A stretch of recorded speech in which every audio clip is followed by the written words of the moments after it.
Exocrine tumour क्या होता है? एक्सोक्राइन ट्यूमर उसे कहा जाता है, एक्सोक्राइन ग्रंथि को प्रभावित करने वाले अधिकांश ट्यूमर को एंडोकार्सिनोमा कहा जाता है। इस प्रकार का कैंसर अग्नाशय नलिकाओं में होता है और इस ट्यूमर का उपचार उसके विकास के स्तर पर आधारित होता है, उसे एक्सोक्राइन ट्यूमर कहा जाता है।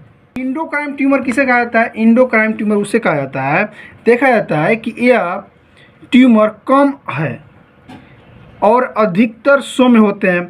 एंडोक्राइन ट्यूमर दुर्लभ होते हैं, लेकिन यह हार्मोन उत्पादन वाली कोशिकाओं को प्रभावित करते हैं।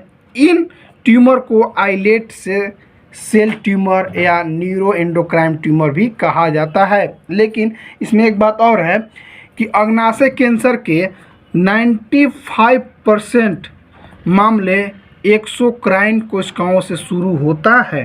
अग्नाशय कैंसर क्या होते हैं, यानी पेनक्रियाटिक कार्सिनोमा क्या होता है?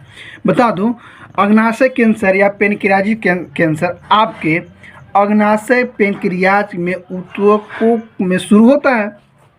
इसमें देखा जाता है कि अग्नाशय आपका पेट का हिस्सा होता है जो आपके पेट के निचले हिस्से में स्थित होता है। आपके अग्नाशय में ऐसे एंजाइम बनाते हैं जो आपकी पाचन क्रिया को ठीक करते हैं, और ये भी होता है कि यहाँ ऐसे हार्मोन का निर्माण होता है जो आपके शरीर भी शर्करा के चयापचय को नियंत्रित करने में मदद करते हैं। दूसरा पॉइंट ये भी देखा जाता है कि अग्नाशय कैंसर आमतौर पर तेजी से फैलता है और इसीलिए इसको प्रारंभिक अवस्था में पता लगाना मुश्किल होता है।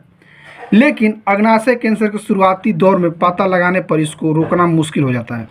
देखा जाता है कि कैंसर होने वाली मृत्यु का एक प्रमुख कारण होता है अगर अग्नाशय कैंसर के लक्षण और संकेत कैंसर की काफ़ी बढ़ जाने पर दिखाई देते हैं और तब तक इसकी सर्जरी द्वारा हटा पाना संभव नहीं होता है। किसी व्यक्ति के अग्नाशय कैंसर होने के बाद क्या जीवित रह सकता है व्यक्ति? इसमें देखा जाता है कि इसका इलाज न होने पर बचना मुश्किल होता है, लेकिन बीमारी के सभी चरणों को औसत देखी जाए तो अग्नाशय कैंसर होने से पहले साल के अंत तक जीवित रहने का दर 19% देखा गया है और 5 सालों के बाद जीवित रहने का दर केवल 4% ही रह जाते हैं। इसलिए इसका निदान जल्द से जल्द कराना अत्यधिक आवश्यक होती है। क्या पेनक्रियाज कैंसर का इलाज संभव है कि नहीं? बता दूं, इसका इलाज संभव है, लेकिन इसमें एक कारण है। इसमें देखा गया है कि सर्जरी से अग्नाशय के कैंसर का इलाज हो सकता है, लेकिन यह हर किसी के लिए विकल्प नहीं है। इसका उपयोग उस कैंसर के इलाज के लिए किया जाता है जो अन्य अंगों में नहीं फैला होता है। यदि कैंसर बड़ा हो जाए या आसपास की रक्त वाहिकाओं में फैल जाए तो सर्जरी संभव नहीं हो सकती है। अग्नाशय कैंसर कितने प्रकार के होते हैं, यानी पेनक्रियाटिस कार्सिनोमा टाइप ऑफ, मतलब कितने प्रकार के होते हैं? तो 2 प्रकार के होते हैं, ठीक है। पहला एक्सोक्राइन ट्यूमर, दूसरा होता है endocrine tumour. Stage of the pancreatitis cancer, यानी पेनक्रियाज कैंसर के चरण, कितने चरण होते हैं, ठीक है। इसमें देखा गया है 0, 0, 1, 2, 3, 4, यानी 5 चरण होगा, ठीक है। पहला चरण में क्या होगा? 0 में देखा जाता है कि इस चरण का अर्थ होता है कि कैंसर फैला नहीं है, कोशिकाओं के केवल एक परत तक ही सीमित है। अग्नाशय कैंसर इमेजिंग परीक्षणों या नग्न आंखों से नहीं देखा जा सकता है, ठीक है। दूसरा चरण में क्या होता है? पहला चरण में ये होता है कि इस चरण का अर्थ है कि कैंसर का कुछ विकास हुआ है, लेकिन वो अभी अग्नाशय तक ही सीमित है, ठीक है।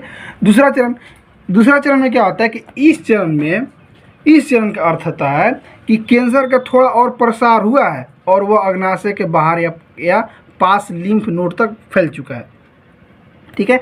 तीसरा में भी देखा जाता है कि इस चरण का अर्थ होता है कि कैंसर का व्यापक प्रसार हुआ है और पास की प्रमुख रक्त वाहिकाओं या तंत्रिकाओं में विस्तार हुआ है, लेकिन उसके रूप में परिवर्तन नहीं हुआ है, ठीक है। चौथा चरण का मुख्य रूप से ये होता है देखा जाता है कि इस चरण में कैंसर के प्रसार की पुष्टि हो जाती है कि कहाँ कहाँ तक आपको वो फैला हुआ है, लेकिन यह चरण बताता है कि कैंसर दूर के अंगों में फैल गया है, मतलब दूसरे अंग में भी, मतलब दूसरे ऑर्गेन में को भी डैमेज कर चुका है। चौथा चरण में ये होता है। ठीक है, अग्नाशय कैंसर यानी पेनक्रियाटिक कार्सिनोमा या पेनक्रियाटिक कैंसर क्यों होता है, होने का मुख्य कारण क्या है, पेनक्रियाटिक कार्सिनोमा काउज। ठीक है, इसमें देखा जाता है कि अग्नाशय कैंसर तब होता है जब अग्नाशय की कोशिकाओं का डीएनए क्षतिग्रस्त हो जाता है, जिससे उसका व्यवहार असमान और गुणन होने लगता है। यह कैंसर कोशिकाएं तेजी से बढ़ती है एवं विभाजित होती है। इसमें देखा जाता है कि जिससे ट्यूमर बनता है, अंततः ट्यूमर की कोशिकाएं रक्त या लसिका तंत्र के माध्यम से शरीर के अन्य भागों में भी फैल जाता है। ठीक है, कैंसर यानी अग्नाशय में कैंसर फैलने के मुख्य कारण यही है। और किसी व्यक्ति के पेनक्रियाटिस कार्सिनोमा होता है यानी अग्नाशय में कैंसर होता है तो बायोप्सी क्यों लिखते हैं डॉक्टर की, बायोप्सी करा के आइए। इसमें देखा जाता है कि बायोप्सी इसलिए किया जाता है कि बायोप्सी में ऊतक का एक नमूना लिया जाता है और उसकी जांच की जाती है। अगर अग्नाशय कैंसर का निदान पहले ही हो जाता तो डॉक्टर बिना बायोप्सी के बिना सर्जरी की सलाह दे सकते थे, इसीलिए बायोप्सी किया जाता है। पेनक्रियाज में कैंसर होने पर यानी पेनक्रियाटिक कार्सिनोमा होने पर पीईटी स्कैन के किया जाता है। पीटी स्कैन इसलिए किया जाता है कि नसों में रेडियोधर्मी ग्लूकोज का इंजेक्शन दिया जाता है जो कैंसर कोशिकाओं को दोबारा अवशोषित किया जाता है। पीईटी के स्कैन अग्नाशय कैंसर के प्रसार को बताने में मदद करता है, इसीलिए पीईटी स्कैन किया जाता है।